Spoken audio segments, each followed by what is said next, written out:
La guerre qui gagne tous les terrains, y compris le sport. La Russie est exclue de la Coupe du Monde de football. Pas de Russes non plus au championnat du monde de patinage artistique qui ont commencé hier à Montpellier. Première épreuve, le programme court dames, sans la Russie donc, qui règne habituellement en maître sur la discipline. Une absence qui divise le public, interrogé par notre correspondant Benjamin Peter. Ça va quand même gâcher un petit peu la compétition, je pense. Brigitte est un peu déçue. Elle espérait voir les performances des patineurs et patineuses russes. J'espérais les voir, bien sûr. Ils font souvent les premières places. Ils y sont pour rien, c'est dommage. Shcherbakova, Tuktamisheva et Trusova, c'était le podium 100% russe des mondiaux à Stockholm chez les femmes l'an dernier.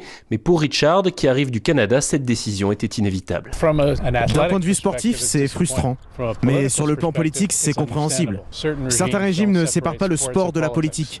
Et cela aurait été une situation intenable d'avoir des patineurs ukrainiens et russes sur la même glace. Franchement, ça aurait même été insultant.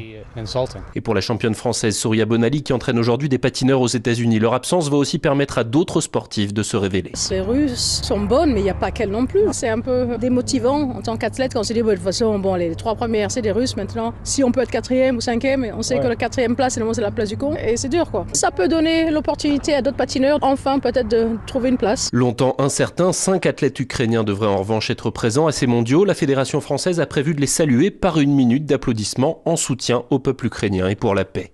À Montpellier, Benjamin Peter, Europe 1. Et les champions qui pourront se révéler, on l'espère, c'est Guillaume Cizeron et Gabriela Papadakis qui patinent demain après-midi. Le duo français vise à un 5e titre mondial quand même.